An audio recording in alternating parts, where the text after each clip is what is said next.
दोस्तों नमस्कार, मेरा नाम है दिलीप और शिक्षा मंडी में आपका बहुत बहुत स्वागत है।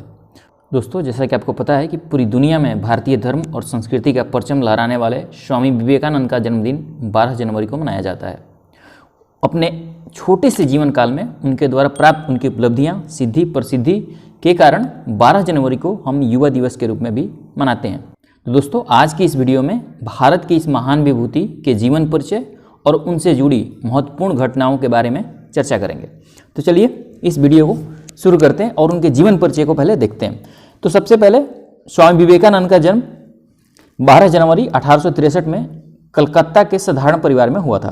कलकत्ता में उनका जन्म हुआ था। इनके बचपन का नाम नरेंद्र नाथ दत्त था और स्वामी विवेकानंद के पिता का नाम विश्वनाथ दत्ता था।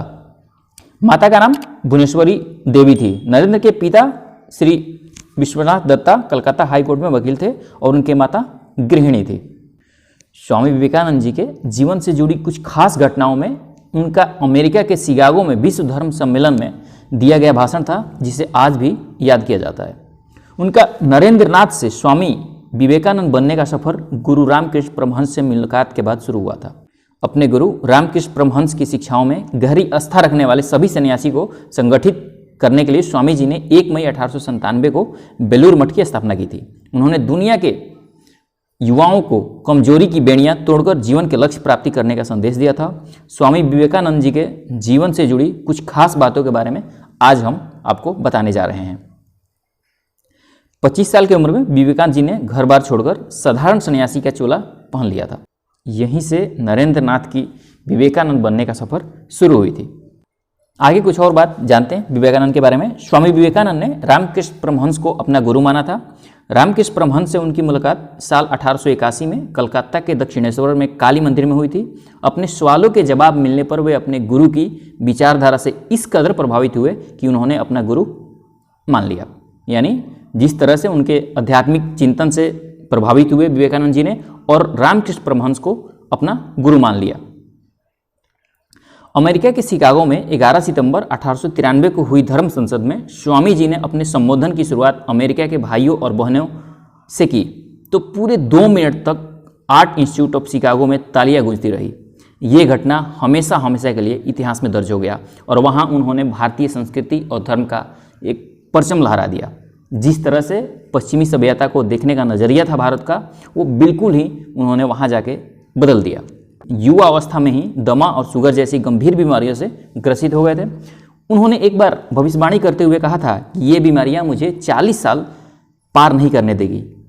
लेकिन दोस्तों आपको बता दें कि ये भविष्यवाणी उनकी सच साबित हुई। उन्होंने महज 39 साल की उम्र में 4 जुलाई 1902 को दुनिया छोड़ दी और एक तरह से पूरी भारत में अंधकार सा छा गया। उसके बाद से उनकी पढ़ाई, उनकी दिया हुआ वक्तव्य, उनकी जीवनी हमारे लिए प्रेरणा स्रोत है। मृत्यु के बाद स्वामी विवेकानंद का अंतिम संस्कार बेलूर में गंगा तट पर किया गया। तट के दूसरी ओर उनके गुरु रामकृष्ण परमहंस का अंतिम संस्कार हुआ था। यानी विवेकानंद का भी संस्कार वहीं किया गया था, स्वामी विवेकानंद जी का, जहाँ पे उनके गुरु रामकृष्ण परमहंस का भी किया गया था, बेलूर में। स्वामी विवेकानंद जी के जन्म दिवस पर हर साल 12 जनवरी को भारत में राष्ट्रीय युवा दिवस समारोह मनाया जाता है, जिसकी शुरुआत 1985 से की गई थी। तो ये था दोस्तों स्वामी जी का जीवन परिचय, जो छोटा सा मैंने ब्रीफ में कोशिश की आपको बताने का। अब स्वामी जी के अनमोल विचार को जानते हैं।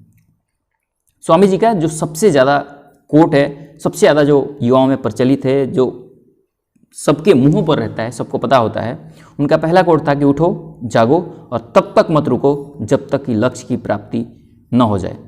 उनके लिए उनका अगला कोट है, खुद को कमज़ोर समझना सबसे बड़ा पाप है। स्वामी जी कहते हैं कि खुद को कमज़ोर समझना सबसे बड़ा पाप है। अब ये समझिए कि हम ऐसे ही अपने जीवन में यूं ही रोते गाते रहते हैं और स्वामी जी का कथन है, उन्होंने कहा है कि खुद को कमज़ोर समझना सबसे बड़ा पाप है। अगले कोट की ओर ध्यान देते हैं। उनके अगला कोट है कि तुम्हें कोई पढ़ा नहीं सकता, कोई आध्यात्मिक नहीं बना सकता, तुमको सब कुछ खुद अंदर से सीखना है और आत्मा से अच्छा कोई शिक्षक नहीं है। यानी एक तरह से स्वामी जी ने कहा है कि खुद से सीखिए, आत्मा जो अंदर बैठी हुई है परमात्मा के रूप में, उससे अच्छा शिक्षक कोई नहीं है। अगला कोट है स्वामी जी का, सत्य को 1000 तरीके से बताया जा सकता है, फिर भी हर एक सत्य ही होगा। बाहरी स्वभाव केवल अंदरूनी स्वभाव का बड़ा रूप है। जो बाहरी स्वभाव हम कहते हैं, स्वामी जी कहते हैं कि बाहरी स्वभाव केवल अंदरूनी स्वभाव का बड़ा रूप है। ब्रह्मांड की सारी शक्तियाँ पहले से हमारी हैं। अगले कोट में स्वामी जी कहते हैं कि ब्रह्मांड की सारी शक्तियाँ पहले से हमारी हैं, वो हमें ही हैं जो अपनी आंखों पर हाथ रख लेते हैं और फिर रोते हैं कि कितना अंधकार है। अगला कोट है स्वामी जी का कि विश्व एक विशाल व्यायामशाला है जहां हम खुद को मजबूत बनाने के लिए आते हैं। स्वामी जी कहते हैं कि ये जो पूरा संसार है ये एक व्यायामशाला की तरह है और यहाँ पे हम अपने को मजबूत बनाने के लिए आते हैं। अगला कोट है स्वामी जी का जो ज़बरदस्त है कि शक्ति जीवन है, निर्बलता मृत्यु है, विस्तार जीवन है, संकुचन मृत्यु है, प्रेम जीवन है, द्वेष मृत्यु है। तो जीवन और मृत्यु का जो परिभाषा है स्वामी जी ने यहाँ अपने एक कोट में दे दिया है कि जीवन किसे कहते हैं और मृत्यु किसे कहते हैं। अगला कोट में स्वामी जी कहते हैं कि दिल और दिमाग के टकराव में दिल की सुनो। स्वामी जी कहते हैं दिल और दिमाग में जब भी कभी द्वंद्व चल रहा हो आपके जीवन में तो ध्यान रखना दिल की तरफ हमेशा झुकना चाहिए। स्वामी जी का मैं अंतिम कोट है, 10 कोट मैंने इसमें शामिल किया था, ये अंतिम कोट मैं शामिल कर रहा हूँ। हालांकि स्वामी जी के और भी कोट हैं जो आप गूगल पे जाके पढ़ सकते हैं, मैं वहीं से उठाया था। किसी दिन जब आपके सामने कोई समस्या ना आए आप सुनिश्चित हो सकते हैं कि आप गलत मार्ग पर चल रहे हैं। यानी स्वामी जी कह रहे हैं कि जब कभी भी आपके जीवन में समस्या ना आए तो आप ये समझ लेना कि आप गलत रास्ते पर मंजिल की तलाश कर रहे हैं। तो दोस्तों ये था आज की इस वीडियो में। मैंने कोशिश किया कि उनके ब्रीफ जीवन परिचय बता सकूं और उनसे जुड़ी कुछ महत्वपूर्ण घटनाएं बता सकूं। मुझे उम्मीद है कि मैं जो भी मेरी कोशिश आप तक पहुंची होगी आपको पसंद आया होगा और उनके अनमोल विचार जो हम सबके जीवन को अनमोल बना सकते हैं उसको मैंने यहाँ पे 10 संकलित किया था। मुझे उम्मीद है कि ये भी आपको पसंद आया होगा। तो दोस्तों आज के लिए इतना ही। देखने के लिए आपका बहुत बहुत धन्यवाद। मिलते हैं अगले वीडियो में, तब तक के लिए नमस्कार।